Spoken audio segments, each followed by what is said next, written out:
Bonjour à tous. Aujourd'hui, je vais approfondir certains arguments que Françoise a déjà expliqués. Et en particulier, je vais me concentrer sur les trous noirs à grand Z.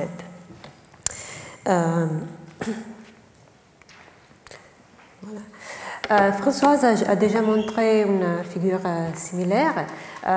Ici, on montre les trous noirs locaux à Z égale 0. On voit les types de masses qu'on mesure aujourd'hui à partir de 10 puissance 5, voilà, 10 puissance 5 masses solaires jusqu'à plus de 10 masses solaires. Et encore, ces trous noirs sont dans des galaxies et la relation entre les trous noirs et les galaxies montre qu'il y a une relation causale entre les deux, les feedbacks, les rétroactions et la raison pour cette relation. Par contre, encore une fois, quand on va au grand Z, la relation est plutôt compliquée. Si on va comparer la même relation, la masse du trou noir et la masse de la galaxie, je vais aussi expliquer un peu cette situation de masse dynamique, masse stellaire. Mais si on prend ces mesures, sans discuter les types de masses des galaxies mesurées, on voit que la masse des trous noirs, tout d'abord, est entre les plus massifs qu'on voit aujourd'hui, et aussi que la relation n'est pas la même. Et donc, le premier point que je veux affronter, c'est vraiment la masse de ces trous noirs, qui est énorme. Les trous noirs très jeunes sont massifs comme les trous noirs les plus massifs qu'on voit aujourd'hui. En fait, je vais discuter trois questions aujourd'hui. Comment se forment les trous noirs? Je vais approfondir certains arguments que François a déjà abordés. Comment ces trous noirs se sont développés si vite? Et quelle est la relation entre trous noirs et la masse des galaxies? Et surtout expliquer qu'avec les instruments qu'on a aujourd'hui, on va voir, vraiment aujourd'hui, JWST, qui est parti à Noël de l'année passée, 2021, on peut finalement répondre à certaines de ces questions. Donc on commence avec un petit résumé de la formation des galaxies. Je suis sûre que Françoise a déjà affronté ça, mais je vais dans deux diapositives faire toute l'histoire de l'univers. Quand on parle de la formation des structures des galaxies dans l'univers, on part par un univers presque homogène après le Big Bang, mais pas tout à fait homogène. Il y a des petites surdensités qui vont se développer par des raisons de gravité et se condenser dans des structures plus et plus grandes. On appelle ça les halos de matière noire. Dans cet halo de matière noire, les gaz de l'univers vont tomber et enfin, la gravité est suffisante pour se détacher de l'expansion de l'univers. Dans cet halo qui sont en effondrement, on peut former des galaxies. On voit ici, c'est une simulation en fait, on voit l'halo de matière noire, ici en gris, et au centre, la galaxie.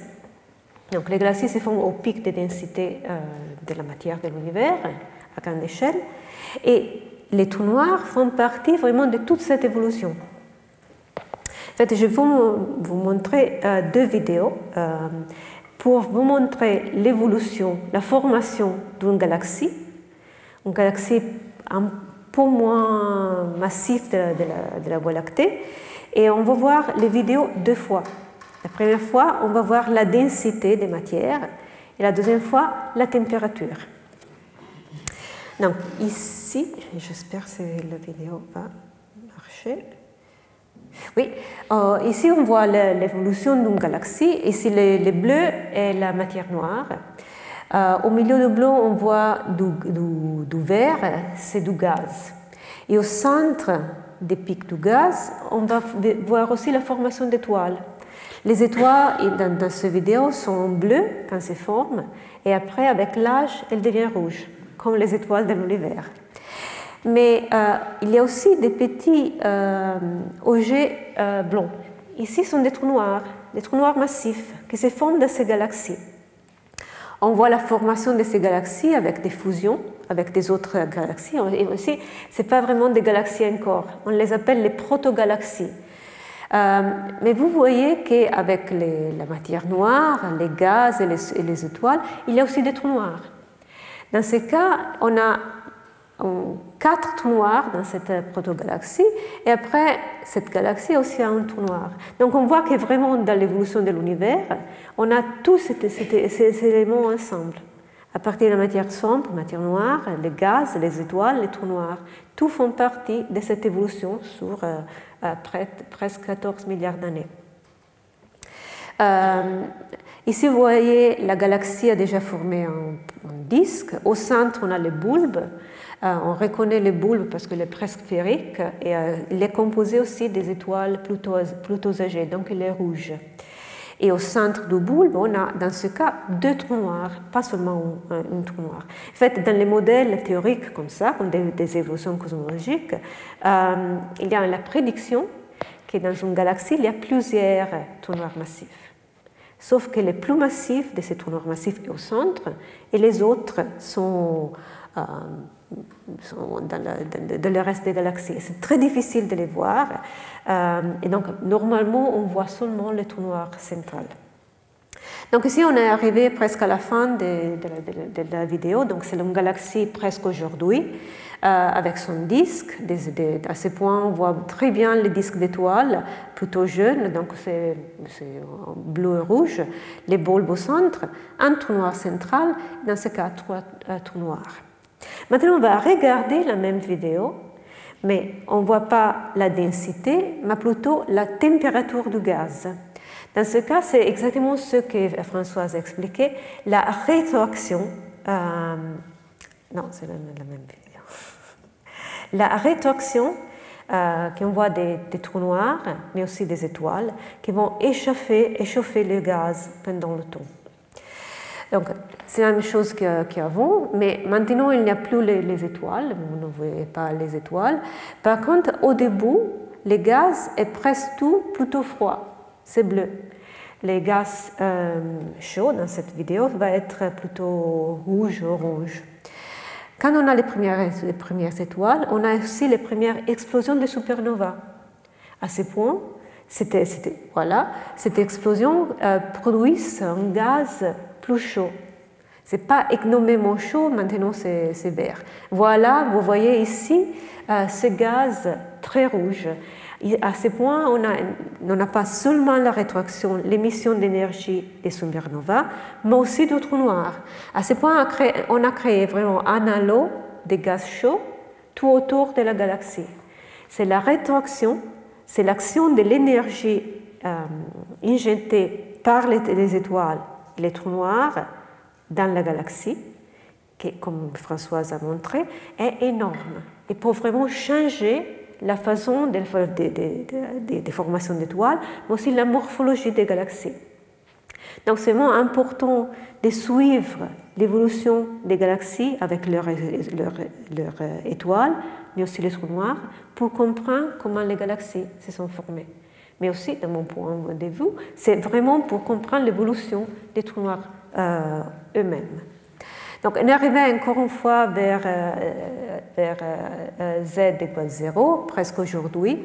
On a encore une fois, vous voyez, les disques de gaz et des étoiles au centre, bleu, c'est-à-dire du gaz froid qui peut former des étoiles. Mais dans le reste des galaxies, la plupart du gaz est rouge, chaud. Ce type de gaz ne peut pas former des étoiles et aussi il ne peut pas nourrir les trous noirs. Donc c'est vraiment toute cette interaction des processus physiques qui vont faire l'évolution des galaxies et l'évolution des trous noirs aussi. Donc on va tout d'abord affronter la formation des trous noirs. Vous avez vu ces petits trous noirs formés dans la simulation. Pouf! 0 trou noir, 1 trou noir. Comment les former? Donc, je vais montrer tout d'abord un diagramme très similaire à ce que Françoise a montré, sauf qu'ici, c'est la version originale. que Martyris a proposé en 1978. En fait, c'est les mêmes processus physiques. Ce que je trouve vraiment intéressant, c'est qu'aujourd'hui, on étudie exactement les mêmes processus. On n'a pas changé la physique, mais nous avons décidé de mettre ce type de processus physiques dans un univers cosmologique. Donc ici, au début, ce qu'on était proposé, de partir d'un nuage de gaz. Un nuage de gaz, oui, on a beaucoup de nuages de gaz dans les galaxies, dans l'univers, mais pas tous les nuages de gaz sont égaux. Pour comprendre les types de nuages de gaz qui peuvent former des trous noirs, il faut aussi voir les types de nuages de gaz qu'on a au début de l'univers, quand les premiers trous noirs ont dû se former. Et donc, on a pris ce type de modèles, que je vais encore rebondir sur certains de ces modèles, mais on les a mis dans un contexte cosmologique pour pouvoir aussi prédire combien de trous noirs on a pu former dans l'univers et avec quelle masse. Donc, par exemple, si on a pris les modèles développés dans les derniers, disons, 20 années, on a pu créer ce type de diagramme. Ici, on voit la masse des trous noirs, c'est la X, et la Y est le nombre de trous noirs par unité de volume, donc la densité des trous noirs dans l'univers. En bleu, les trous noirs stellaires. On a des milliards de trous noirs stellaires dans chaque galaxie. Donc on a vraiment beaucoup de ces trous noirs, jusqu'à 10 puissance 7 par mégaparsec cubique. Après, on a les trous noirs massifs qu'on voit aujourd'hui. Ils sont montrés en gris. Donc, ici, on reconnaît Messier 87, déjà montré avec sa photo par Françoise, les nôtres trous noirs. NGC 205 est le trou noir les plus petits qu'on a trouvé au centre d'une galaxie et l'événement des ondes gravitationnelles les plus massifs qu'on a mesuré aujourd'hui. Donc ici, on a vraiment des trous noirs qu'on a observés. Après, on peut faire des statistiques et en gris, on voit les trous noirs massifs. Vous voyez qu'ici, la courbe gris c'est divisé en deux. Une partie plus transparente et une partie un peu plus foncée. C'est l'incertitude qu'on a aujourd'hui sur le nombre de trous noirs avec une masse inférieure à 10,7 masses solaires. Donc aujourd'hui, on connaît plutôt bien la distribution des trous noirs les plus massifs, mais quand on va aux trous noirs moins massifs, on n'a pas beaucoup d'informations. On pourrait penser aussi à la figure avec la masse au trou noir en fonction de la masse de la galaxie. Quand on veut la masse des galaxies naines aussi, on n'a pas toujours un trou noir, on ne sait pas si le trou noir n'est pas là, ou c'est simplement très difficile de le voir. Donc ça va donner une incertitude de presque un ordre de grandeur pour ce type de trou noir. Mais après, pour revenir sur la formation des trous noirs, ces rectangles ici montrent les densités et les masses typiques étudiées par des modèles théoriques. Donc, la première chose à noter est qu'aujourd'hui, on connaît les trous noirs des masses stellaires, on connaît les trous noirs massifs, mais il y a un trou au milieu, les trous noirs intermédiaires. Comme François a noté, c'est très difficile de les trouver, mais la prédiction théorique est qu'il y en a. La prédiction théorique est très claire, qu'on a des modèles physiques selon lesquels il y a des trous noirs de masse de 10,2, 10,3 masses solaires. La difficulté est de les trouver. Et en fait, ce type de trous noirs, on pense qu'ils sont formés pas aujourd'hui, mais au début de l'univers, dans les premiers, disons, 1 milliard d'années de l'univers. Donc, on peut vraiment devenir les graines pour les trous noirs massifs qu'on voit aujourd'hui. Ici, il y a aussi deux types de trous noirs que je mets avec des flèches. Ce sont des modèles pour la formation des trous noirs qui ne sont pas liés à la formation d'étoiles ou du gaz. mais plutôt à l'inflation tout au début de l'univers. Vraiment moins d'un second après le Big Bang.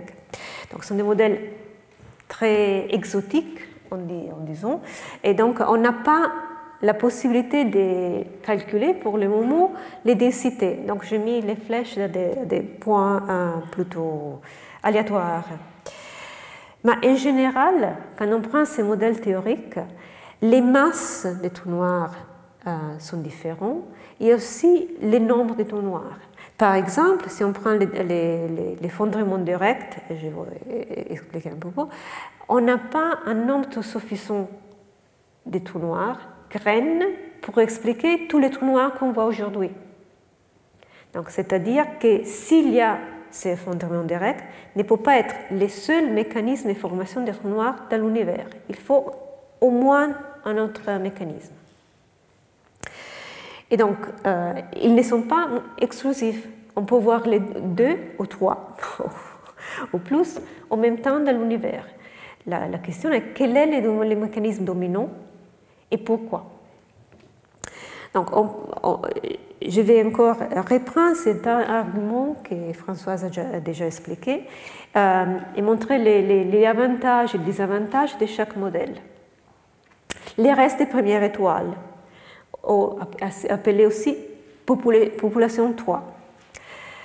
Au début des années 2000, quand j'ai commencé mon doctorat, la plupart des simulations suggéraient que les premières étoiles étaient massives, des centaines de masses solaires, jusqu'à peut-être un millier de masses solaires. Si il y a des étoiles, les premières étoiles, des étoiles sans éléments lourds, avec une masse supérieure à 260 masses solaires, la masse au trou noir résultant à la fin de la vie de cette étoile est à peu près quelques centaines de masses solaires, un facteur 2 entre la masse de l'étoile et la masse du Soleil. Donc, si on a des étoiles de masse de, disons, 500 masses solaires, on peut voir des trous noirs de masse de 250 masses solaires. Donc, au début des années 2000, c'était les premiers modèles suggérés pour vraiment expliquer dans un contexte cosmologique la formation des trous noirs. Malheureusement, les simulations plus récentes ont revu les prédictions sur les masses des premières étoiles. Et maintenant, on pense que la plupart de ces étoiles ont une masse de quelques dizaines de masses solaires. Peut-être une centaine de masses solaires, mais pas plus. Donc, c'est-à-dire que la masse des trous noirs reste de ces premières étoiles. On était aussi revus pour avoir des masses inférieures.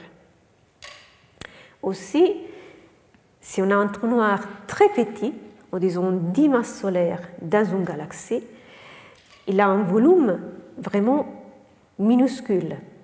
Donc, avoir du gaz qui peut rejoindre ce trou noir va être très difficile. Donc, tous les calculs récents sur la croissance de ces trous noirs montrent que c'est très difficile de faire grossir ces trous noirs restent des premières étoiles. Donc, probablement, il y en a beaucoup dans l'univers, mais elles ne sont pas changées de masse depuis le début. Donc, quelques dizaines de masses solaires. La raison pour laquelle on a pensé que les premières étoiles étaient les graines pour les trous noirs est aussi liée à la physique vraiment de l'évolution de cette étoile. Ici, on peut montrer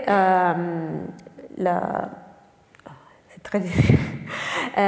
Les contenus d'éléments lourds dans l'étoile en fonction de la masse des étoiles. Et aussi, on voit les types de restes qu'on a. Donc, aujourd'hui, on est ici comme le Soleil. Si on prend le Soleil, une étoile comme le Soleil, mais avec une masse différente du Soleil, disons 10 masses solaires jusqu'à quelques centaines de masses solaires, on ne peut pas former un trou noir très massif. On va former des étoiles à neutrons, on va former aussi des trous noirs, mais après l'explosion d'une supernova. quand on a une explosion de supernova, on va perdre beaucoup de la masse de l'étoile dans l'explosion. Donc le trou noir qui reste est plutôt petit. En fait, la masse qu'on attend d'une étoile de quelques dizaines de masses solaires aujourd'hui, de quelques centaines de masses solaires, mais comme le Soleil, n'est pas plus grande d'une dizaine de masses solaires. Donc on perd presque les 90% de la masse. Au contraire, si on va au début de l'univers, les premières étoiles, quand il n'y avait pas d'éléments lourds, sauf, il n'y avait pas d'éléments lourds, il y avait seulement l'hydrogène et l'hélium, il y a la possibilité que l'étoile n'explose pas dans une supernova. Il y a vraiment toute l'étoile va s'effondrer dans un trou noir, avec une masse qui est à peu près la moitié de la masse de l'étoile. Donc c'est la raison pour laquelle, si on part avec une étoile primordiale disons, de plus de 200 masses solaires, on peut avoir un trou noir avec une masse de quelques centaines de masses solaires. C'est intéressant aussi de noter cet espace blanc ici. Dans ce cas, il y a une explosion de supernova si puissante qu'il n'y a pas du tout de reste, ni étoile de neutrons, ni de trous noirs.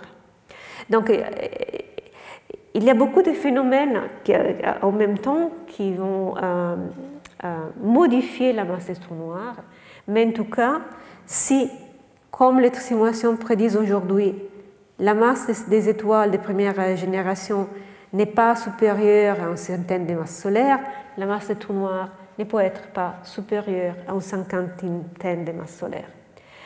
Donc, même si au début des années 2000, on était vraiment tout heureux d'avoir vu des modèles physiques pour la formation des trous noirs, on a commencé à penser que n'était pas peut-être la solution finale.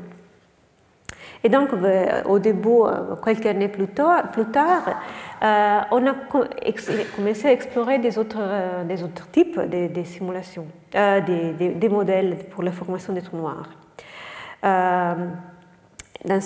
Et après quelques années, maintenant, la plupart des modèles explorent la formation d'une étoile supermassive qui peut s'effondrer dans un trou noir de masse 10,4, 10,5 masses solaires. Je vais vous montrer que cela est aussi plutôt optimiste comme vision, mais on n'appelle pas effondrement direct, direct collapse black holes.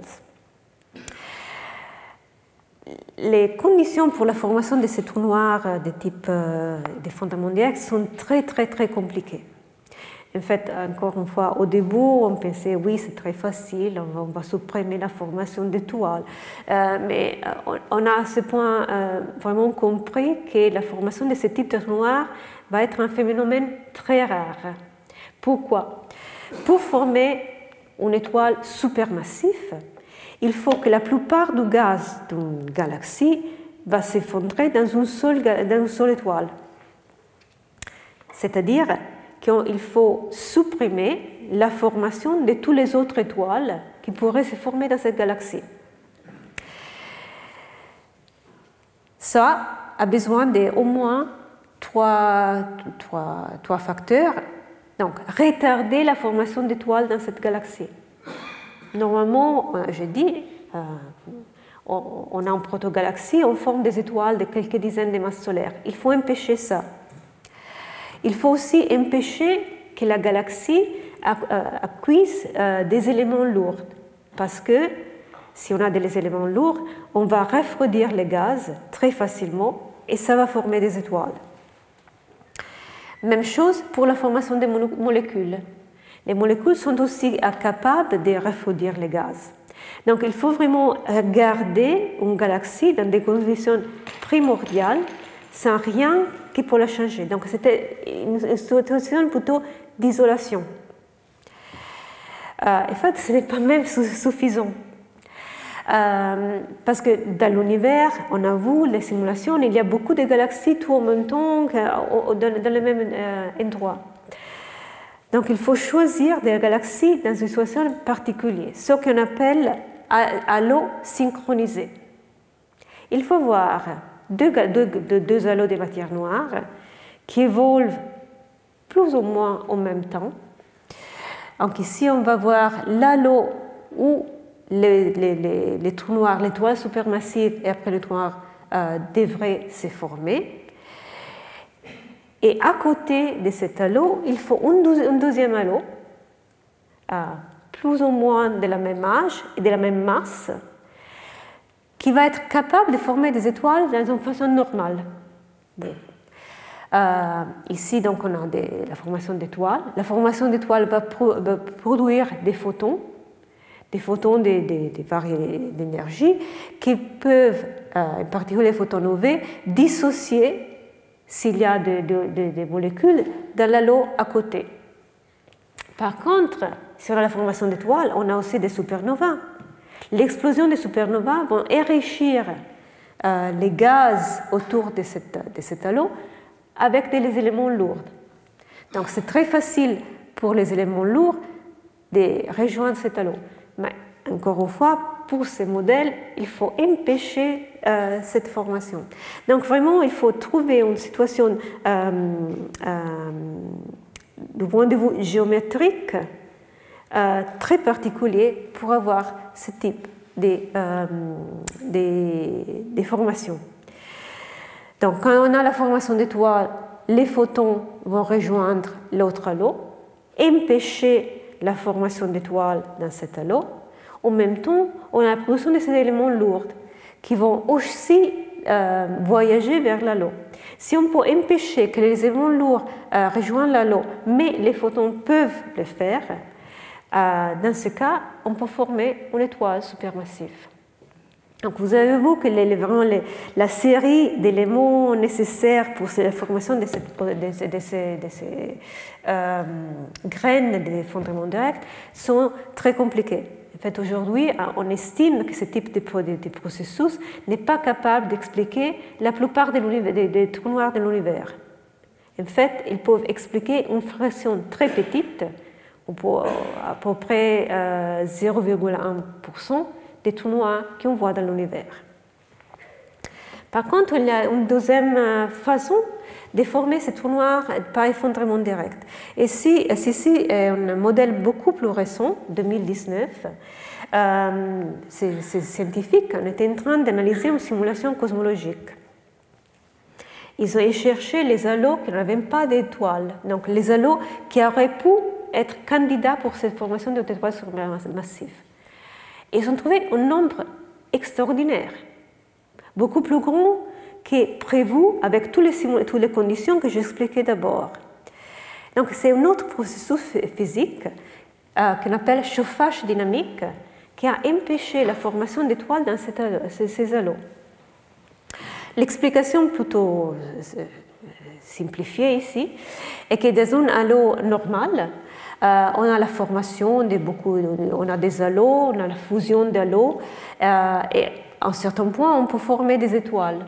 Mais pour former des étoiles, les gaz doivent pouvoir se refroidir. C'est la condition nécessaire pour avoir des gaz denses pour former les étoiles. Il y a par contre des situations où il y a un nombre de fusions entre halos énorme. C'est très normal dans l'univers. Dans les régions à haute densité des galaxies, on a beaucoup de fusions. Donc dans ce cas, les fusions des halos sont très fréquentes et les gaz n'ont jamais la possibilité de se relaxer, de se stabiliser, de se refroidir.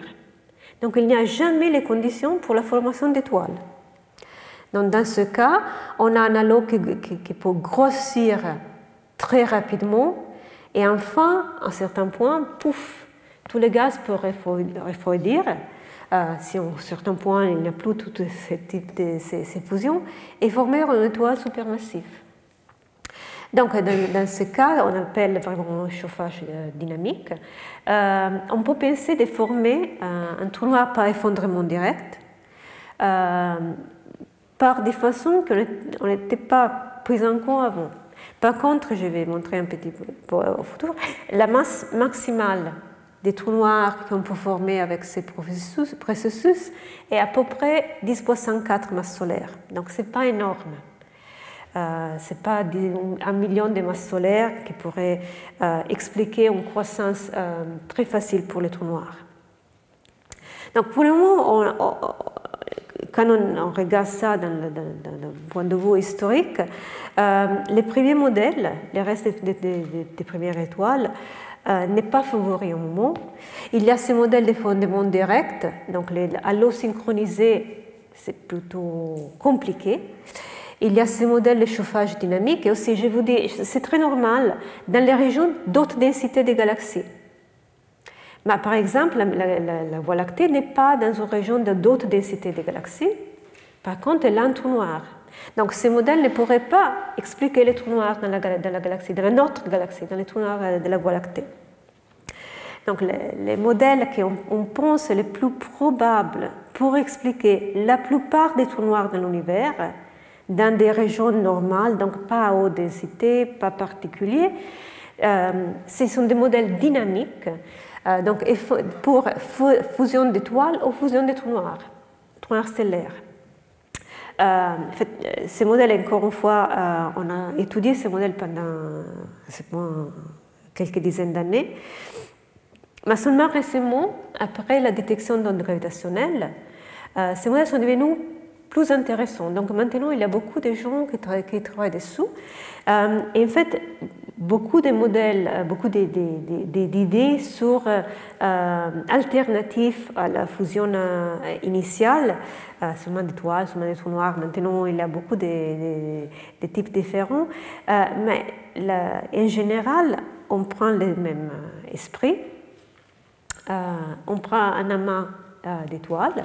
Et surtout, au début de l'univers, quand on va dans les premières étoiles, les densités étaient plus hautes qu'aujourd'hui. Donc les étoiles étaient vraiment tout étroites. Et aussi la gravité, comme Françoise a déjà expliqué, va faire tomber les étoiles les plus massives au centre de l'amas. Quand on a beaucoup d'étoiles dans un petit espace, il n'y a pas beaucoup de solutions, les étoiles vont se fusionner. Et les fusions successives de ces étoiles vont former une étoile supermassive, très massive, ouais, très massive, pas supermassive, très massive. On pense à peu près 1000, 10 000 masses solaires. Encore une fois, si on est à faible métallicité, donc on n'a pas beaucoup d'éléments lourds, on revient à les graphiques que j'ai montrés. Avec une étoile de masse supérieure à 260 masses solaires, la plupart de la masse de l'étoile va se fondre dans un trou noir. Donc, avec une étoile de 10 puissance 3, 10 puissance 4 masses solaires, on peut former un trou noir massif d'à peu près 1 millier de masses solaires. Et vraiment, ce processus est très naturel. On pense que ça peut venir dans plusieurs galaxies au début de l'univers. Mais il y a aussi une variation sur ce type de modèle où on n'a pas la fusion d'étoiles, mais la fusion des trous noirs stellaires. Encore une fois, ces modèles ont été développés il y a une dizaine d'années, mais après ont devenu plutôt intéressants après la détection d'ondes gravitationnelles. C'est très similaire. Encore une fois, la gravité fait tomber les choses les plus lourdes au centre de l'amas. Avant, on avait les étoiles les plus massives, mais les trous noirs sont aussi très massifs. Normalement, on a masse un trou noir et quelques masses solaires, jusqu'à quelques dizaines de masses solaires. Donc les trous noirs vont aussi tomber au centre de ces distributions d'étoiles. Et à ce point, ils vont aussi se fusionner. La fusion des trous noirs n'est pas la même chose que la fusion des étoiles. Normalement, si on a deux étoiles, on peut les fusionner et on obtient une étoile plus grande, plus massive. Quand on a la fusion des deux trous noirs, encore une fois, François a montré ça, il y a l'émission d'ondes gravitationnelles. L'émission d'ondes gravitationnelles, normalement, n'est pas symétrique. Et donc, par conservation d'énergie, les trous noirs doivent reculer dans la direction opposée, avec une vitesse qui peut être de quelques centaines jusqu'à quelques milliers de kilomètres par seconde. Donc, quand des trous noirs fusionnent, très souvent, les trous noirs sont aussi éjectés dans cet amas. C'est vrai, mais la vitesse des reculs peut être parfois quelques dizaines de kilomètres par seconde. Dans ce cas, le trou noir est retenu. Donc, avec une certaine probabilité, qui n'est pas 0, mais pas 100%, on peut imaginer de former un trou noir central par fusion de ces trous noirs des masses stellaires, jusqu'à encore une fois presque un millier de masses solaires. Donc, si on prend tous ces modèles et on se demande à ce point quel est le plus probable pour former les trous noirs qu'on voit aujourd'hui, pour chaque modèle, on a des avantages et des désavantages. Les restes des premières étoiles sont très naturels. On va voir les premières étoiles, mais maintenant, on pense que les restes des premières étoiles sont trop légers pour expliquer la formation des trous noirs massifs, même d'1 million de masses solaires. L'effondrement direct, qui a été pensé vraiment pour expliquer une croissance simplifiée par les trous noirs, donc partir par des graines de trous noirs de 10 puissance 5 jusqu'à un million de masses solaires. Maintenant, on pense que c'est un phénomène plutôt rare. Donc, il peut expliquer certains trous noirs, mais pas tous les trous noirs dans l'univers. Et enfin, ce type d'effondrement direct, on pensait de pouvoir créer des trous noirs jusqu'à 1 million de masses solaires. Maintenant, on pense que la masse supérieure est à peu près 10 milliers de masses solaires. Et enfin, on arrive à ces modèles dynamiques, effondrement au cours de la masse stellaire. L'idée est que vraiment des phénomènes très naturels aussi. Donc, ils devraient se produire dans l'univers, dans plusieurs galaxies, avec des masses des trous noirs d'à peu près 1 millier de masses solaires.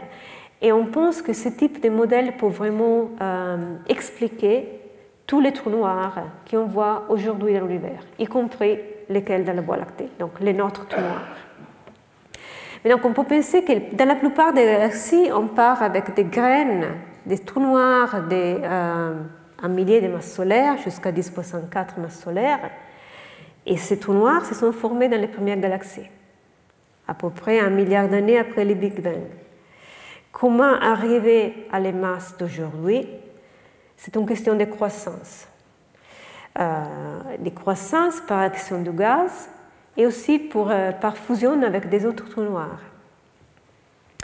Encore une fois, Françoise a déjà expliqué la limite de Hinton, que c'est une limite théorique pour un objet sphérique.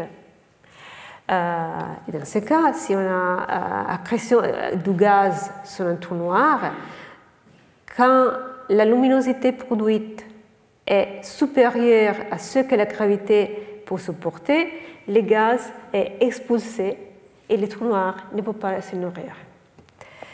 Donc, si on prend cette limite comme vraie, ou vraie similaire, on peut calculer la croissance des trous noirs du point de vue théorique.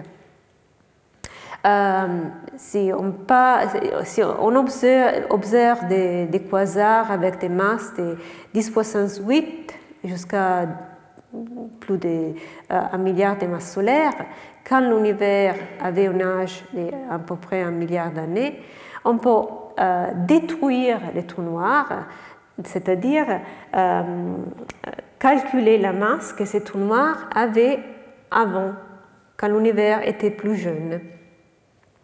Donc, la limite de Hinton est ici montrée avec ces deux lignes, avec une pente plutôt élevée.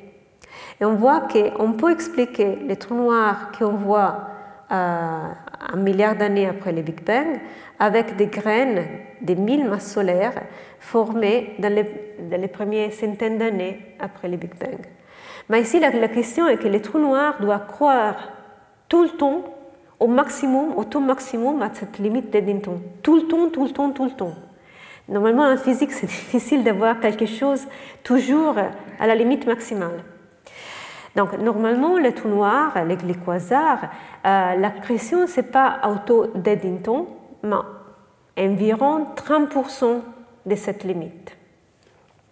Donc, si on passe de la limite d'Eddington à 30% de cette limite, c'est encore une fois, c'est typique par les quasars dans l'univers, on voit que, pouf, la masse du trou noir va être 10 puissance 6 masses solaires tout au début de l'univers.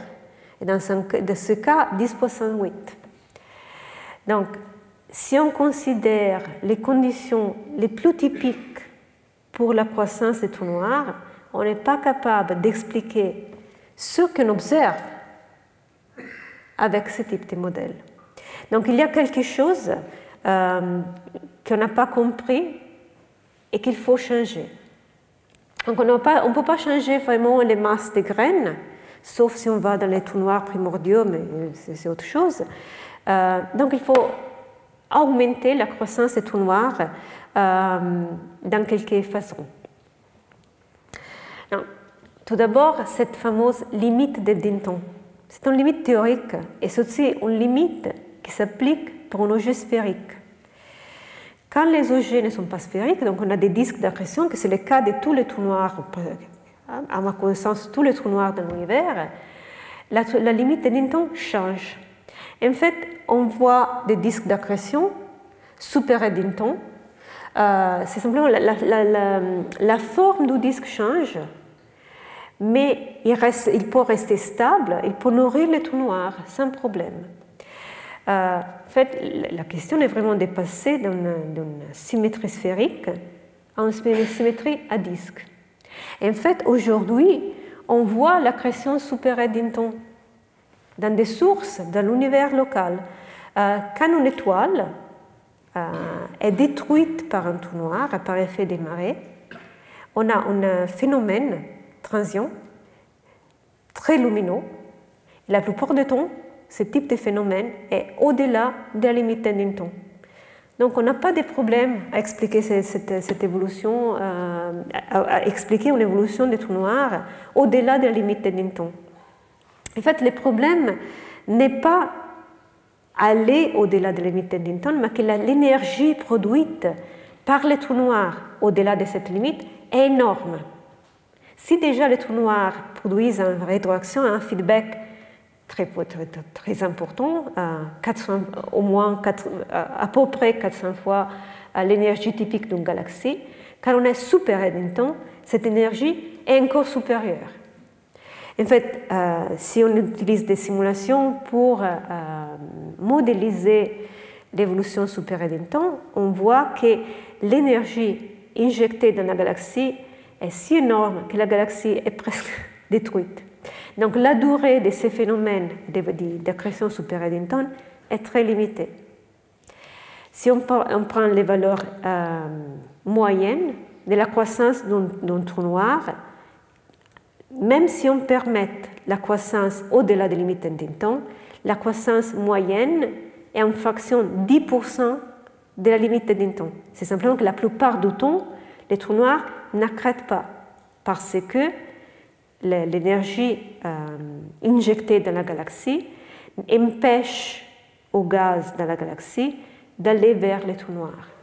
Donc, malheureusement, moi j'aime beaucoup l'accrétion à super Eddington, mais malheureusement, il semble que ce n'est pas la solution pour permettre la croissance de la plupart des trous noirs au redshift. Il y a des conditions selon lesquelles l'accrétion super Eddington est aussi possible, c'est-à-dire quand cette énergie injectée par les trous noirs est limitée.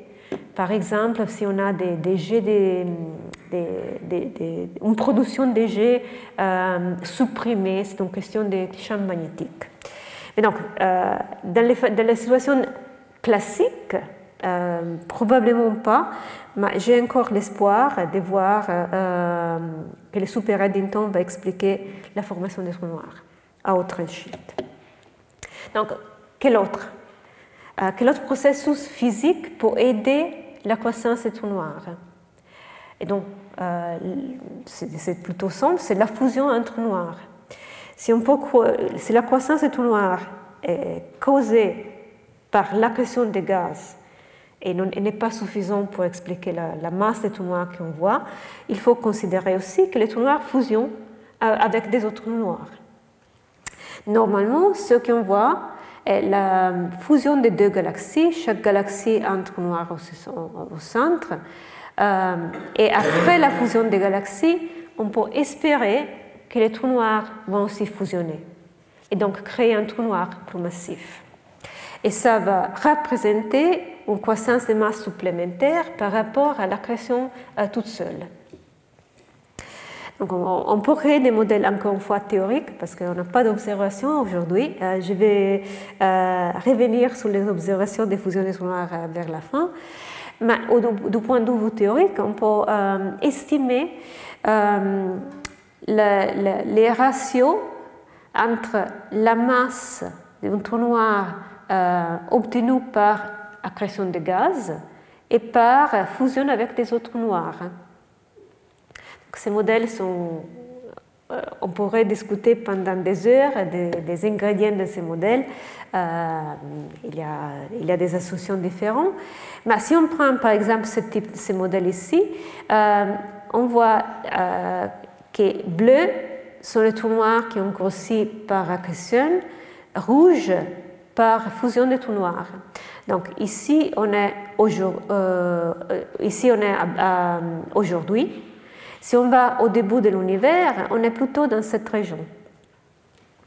Donc il y a une petite partie de cette région qui est rouge, donc les fusions des trous noirs vont dominer sur l'accrétion.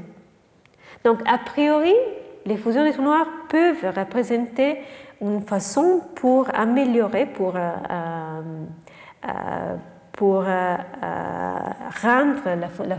la masse des trous noirs plus massif qu'on voit seulement avec l'accrétion du gaz. Mais il faut rappeler certaines problématiques aussi. Ceci, c'est vraiment quelque chose que j'ai adoré dans ma vie parce que quand j'ai commencé mon doctorat en 2000, j'ai travaillé sur le même sujet. Il y a 23 ans, on pensait que les galaxies étaient plus simples qu'aujourd'hui. Donc, dans mes modèles, j'ai pris des sphères, des gaz et des étoiles, des matières noires, et j'ai appliqué des modèles très simples d'évolution dynamique. Donc, ce qu'on appelle friction dynamique, Françoise l'a mentionné, c'est un phénomène bien connu depuis les années 40. Et si on a une galaxie très simple, lisse, sphérique, on peut tout simplement intégrer l'évolution d'un trou noir, mais ce n'est pas seulement pour un trou noir, pour un objet qui tombe dans une galaxie. En fait, on peut faire cette intégrale, c'est analytique, très très propre, très joli, et on peut calculer le temps nécessaire pour un trou noir pour se fusionner avec un autre trou noir après une fusion des galaxies. Bon. Malheureusement, il y a quelques années, on a décidé de simuler cette chose avec des simulations cosmologiques. Et on a appris que la situation n'était pas si simple. En fait, quand on va au redshift, à grand Z, les galaxies n'ont pas du tout l'aspect des galaxies aujourd'hui. On n'a pas un aspect lisse, avec un disque, un bulbe. On a des choses... je ne sais pas même comment l'appeler. On a des nuages de gaz, on a des amas stellaires, mais pas dans une façon régulière. Donc on ne peut pas modéliser ce type de distribution des matières de même façon qu'on faisait tout d'abord. Donc en fait, il y a des phénomènes qui ne sont pas chaotiques, mais sont erratiques. C'est-à-dire que la distribution des matières n'est pas cohérent, et donc les orbites des trous noirs ne vont pas être cohérents aussi. Et on voit ici la distance entre des trous noirs et les centres, encore une fois, Définir quel est le centre de cette galaxie, c'est un peu compliqué. Mais l'évolution, la distance entre les trous noirs et le centre, vous voyez, surtout pour ces trous noirs de 10^4 masse solaire, est vraiment aléatoire. Donc, si on pensait de faire une évolution en spirale longue vers le centre, maintenant on a une évolution plutôt erratique, plutôt aléatoire de l'orbite. Donc, si on a deux trous noirs et ils sont dans une évolution plutôt aléatoire des orbites, c'est très difficile pour eux de se trouver dans le même endroit et donc de se fusionner. Donc ça comment dire, nous a donné beaucoup à penser et le fait que les fusions ne sont pas garanties devient un problème. Donc dans les derniers 4 minutes, je vais discuter comment on peut tester ces processus avec les observations. Donc, on part avec l'univers primordial et on arrive aujourd'hui. Et en question est la masse du trou noir, la masse de la galaxie, ou la masse du trou noir, la masse du bulbe. Est-ce que les trous noirs, c'est les premières, c'est grossir et après la galaxie, ou le contraire, ou les deux ensemble? Du point de vue statistique, en général, la ligne rouge est la ligne correcte parce que les ratios entre la création des trous noirs et la formation d'étoiles est un ratio à peu près 1000. C'est François qui a discuté ça, donc je ne vais pas continuer. Mais je vais vous montrer encore une fois cette figure sur la masse des trous noirs et la masse des galaxies à autre shift aujourd'hui. Donc les masses des trous noirs semblent être plus grandes à autre shift à certaines masses des galaxies qu'aujourd'hui. Mais est-ce que cela est vrai? Donc, il y a quelques années, Todd Lauer a proposé qu'en fait, c'était une question de biais.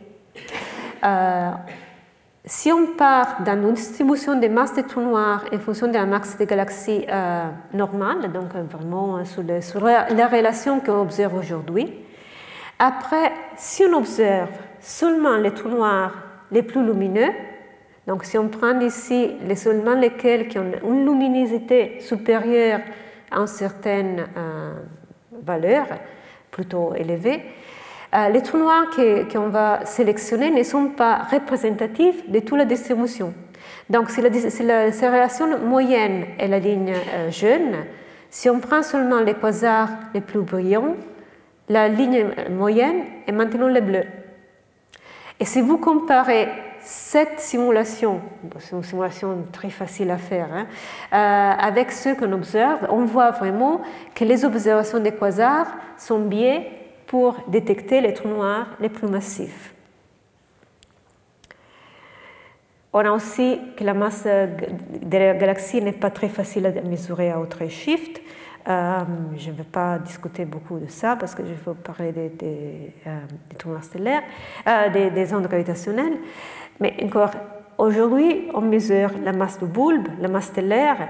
À autre shift, on ne mesure pas ça. On mesure la masse dynamique totale de la galaxie.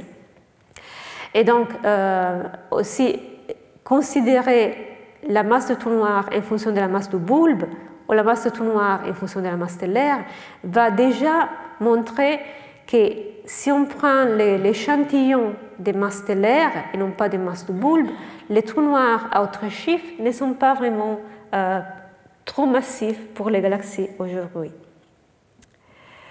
JWST a déjà mesuré les masses stellaires de certains quasars et aussi les masses des trous noirs.